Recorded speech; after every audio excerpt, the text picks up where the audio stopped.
Schauen wir nach Ungarn. Ungarns Ministerpräsident Viktor Orbán, liebe Zuschauerinnen und Zuschauer, der ist ja überraschend zu einem Besuch in China eingetroffen. Es soll weitergehen mit Orbáns sogenannter Friedensmission 3.0, hat er sie genannt. Kriegsreporter Paul Ronsheimer, der hatte die Möglichkeit, mit Orbán über dessen umstrittenen Besuch des russischen Präsidenten in Moskau zu sprechen.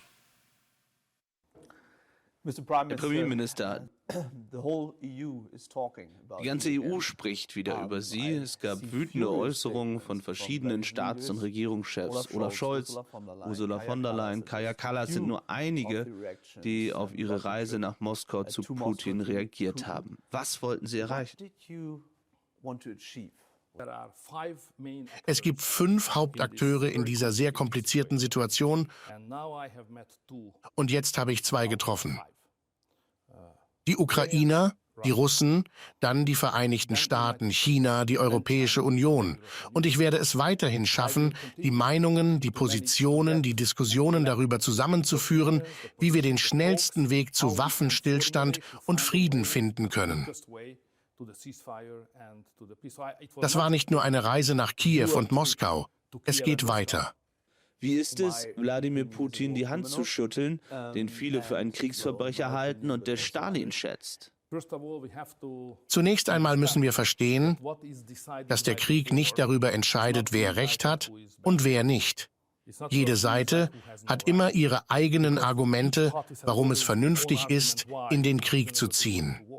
Was im Krieg entschieden wird, ist, wer stirbt und wer am Leben bleibt. Wie will Putin siegen? Bisher hat er keine großen Fortschritte gemacht.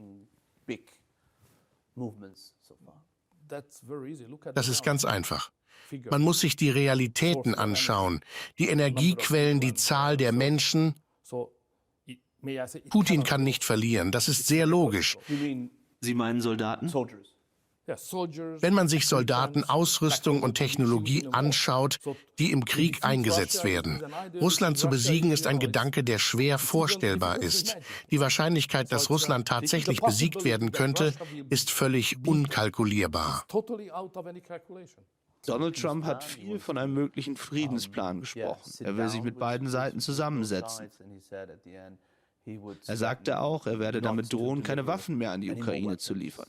Was halten Sie von seinem Plan? Ich glaube, dass eine neue Führung neue Chancen bietet.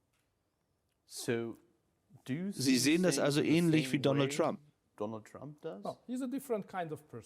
Er ist ein anderer Mensch und er vertraut und glaubt mehr an direkte Kommunikation und Verhandlungen als die normalen europäischen, eher intellektuell orientierten politischen Entscheidungsträger. Er ist ein Geschäftsmann, er ist ein Self-Made-Mann, er hat eine andere Herangehensweise an alles. Und ich glaube, das ist gut für die Weltpolitik. Vergessen wir nicht, dass er der Mann des Friedens ist. Er wird nicht der Mann des Friedens sein, er ist es schon. Während seiner 4-jährigen Amtszeit hat er keinen einzigen Krieg begonnen und er hat viel getan, um Frieden in alten Konflikten in sehr komplizierten Regionen der Welt zu schaffen. Deshalb habe ich großes Vertrauen in ihn.